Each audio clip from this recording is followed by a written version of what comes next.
Sani Bonani Ninjani, welcome back to our YouTube channel.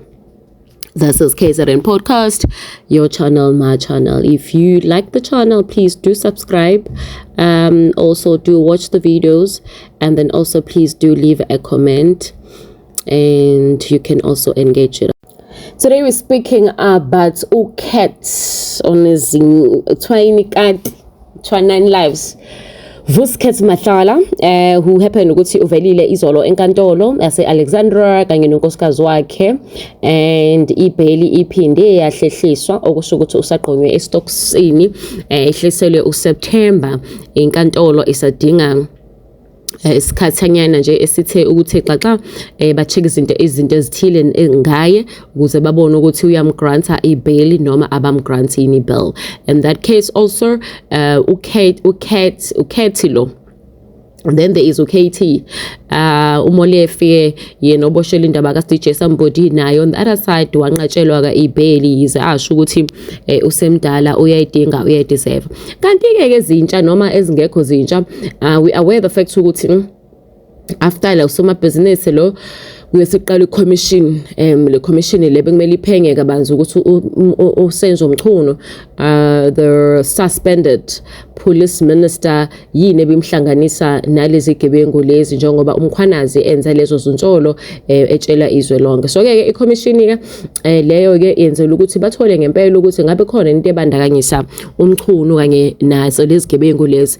Kanti kuye kwavela nokuthi ubheka icele wake walala emzini walosomabhizinisi njengamanje uVuskhet Mahlala eboshelwe ukuthi uzame ukubulala intombi yakhe ayisusuluze engumlingisi neslay queen uThobe Jani. Kuvele nokuthi ubheka icele uke walala emzini walosomabhizinisi kwi-penthouse yakhe esePretoria, but ke waphika ubheka icele wathi cha angiyazi lonto. Nanzi-ke ezintsha kuthiwa ke ama-record ocingo akhombisa ukuthi ubheka icele uzame ukushayela uVusmuzi Mahlala izikhathi ezingu-10 ngosuku olulodwa, kodwa ke lo somabhizinisi lo wakhansela ucingo noma wayishaya indiva yonke imizamo.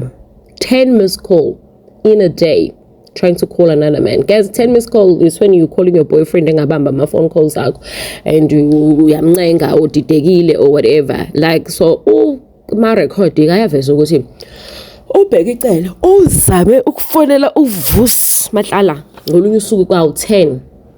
That was the day where i-tender yalo somabhizinisi yakhanselwa ngayo 360 million. Kuthiwa uVus Mahlala lo osejele ubhekene namacala okuzama ukubulala nokushushumbisa izimali. Wayengongqongqoshe wamaphoyisa ubheka icele uzame kanzima ukuthola umphathi wamathenda uVuskhet Mahlala sekusele izinsuku nje ezimbalwa ukuthi kuhoxiswe inkontileka yamaphoyisa kaMahlala nokuboshwa kwakhe. Kubikwa ukuthi ke ucele ushayela uMahlala ucingo isikhathi ezingu-10 ngomhla ka-9 kuNhlaba. uMahlala waziba zonke ingcingo zacele. Khona manjalo uMahlala besayibisa ukuthi uzoyisa amaphoyisa enkantolo uma ehoxisa inkontileka yakhe yezempilo ngenezimo ezinobungozi biza 360 million. Ngemva kwalokho ke inkontileka yahoxiswa futhi uMahlala waboshwa mayelana necala lokuzama ukubulala ayethandana nayo uTebogo Thobe Jani ngo-2023. Marekhodi aveza ukuthi ucele noMahlala bayashayelana ezingcingo nemiyalezo engaphezulu kuka-100 ngokuhamba kwesikhathi. Lokhu kwenzeka phezulu ukuthi ucele ekuphikele ukuthi babe ngabangani noma babesebenzisana kwezamabhizinisi. Ucele uvumile ukuthi uzamele uhlangana noMahlala kodwa wachitha izintsolo zokuthi usondelene naye. Wathi ngiyamazi kodwa asibona abangani. Unqamule imibuzo ngokucasuka awuyona i-commission ngaphambi kokuthi avale ucingo kusho ucele. Umbiko ofanayo uveza ukuthi ucele wahlala kabili endlini kaMahlala ubukhazikhazi at the Capital Main ePitoli. uMahlala wayezilungiselele yena mathupha watshela ihotela ukuthi ucelela ongumngane wakhe nozwakwabo bawukuthi baphathwe kahle ehotela. Kuthiwa uMahlala uye futhi waphinde waya e-reception washo ukuthi kuyeza owayengongqongqoshe wamaphoyisa ubheka icele ophinde abe umngane wami. Ngicela ukuthi nenze kahle ukuthi nenze sure ukuthi nimphatha kahle lapho. Ucela uvumile ukuthi uke wasebenzisa leli fulethu kodwa wenqaba ukuxhumana nebhizinisi. Kampani kaMahlala iMedicare 24 Tshwane District yawina inkontileka yamaphoyisa aseNingizimu Afrika ngo-2022.